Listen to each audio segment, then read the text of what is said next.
What is going on, guys?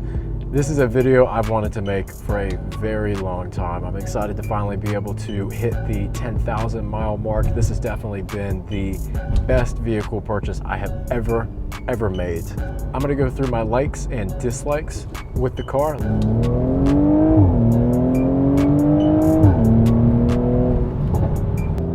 Definitely the speed is easily the most important part about a vehicle for me.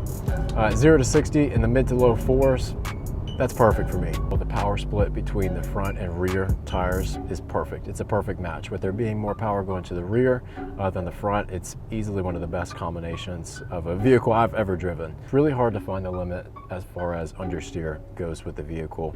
You will rarely have that be an issue. The driving modes, I'm able to customize every part of the vehicle experience while you're driving, depending on whether it's rush hour or you're on an open road or highway. Everything's different. For example, with individual mode, you can have everything set for comfort. So comfort on the suspension, comfort on the steering, comfort on the air conditioning, and have that auto stop start turned off. And then you can have the engine in Sport Plus.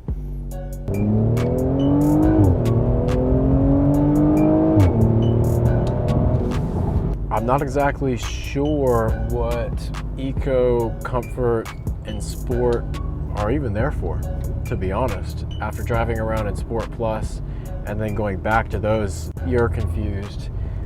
You can't hear the engine anymore. It's a weird thing. Sport Plus in individual mode is probably where you're gonna spend most of your time. That's also the only way you're gonna get the pop-pops in the exhaust, which is my most favorite. Easily. Definitely the pop-pops are, without a doubt, one of the best parts about this car. Being able to have the exhaust pop stock, unbelievable. Unbelievable, and that makes me so happy. This is honestly so much fun, I don't know why anybody would not want to drive in it. Potentially gas mileage, maybe. Not totally sure if that's a factor for people buying this car, but I can say off the bat, usually would average highway driving primarily around 21.1 miles per gallon or a little over 6,000 miles. And then for city, right around 13. That's for today so far with 42 miles so far. All right, next big factor about the car would be the LCD compared to, for example, the new 2020 vehicles rolling out, that the whole dashboard is essentially a touchscreen. Once you see one of those vehicles and you compare it to a car like this with normal LCD screens, after seeing the new GLE and the new A classes, you really can't go back. A really exciting time to be alive with vehicles these days.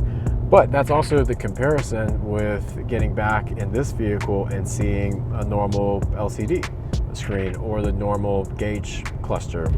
It's a tricky one with the handling of this car because, like I said, it handles amazing and that's one of my favorite parts about the car, but it's also one of my least favorite parts about the vehicle. As far as a driving experience goes, I definitely am all for more drama. With the rear wheel drive setup, you're always thinking about the car going sideways. You hit the gas, the traction control is going to be kicking in. I don't know if the traction control has ever had to kick in on this car yet.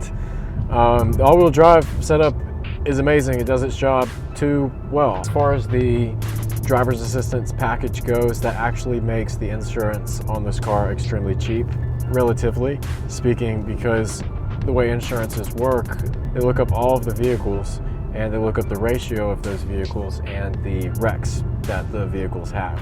There's no such thing as a perfect setup, but it's pretty close. The car will beep extremely loudly if it thinks you're about to wreck.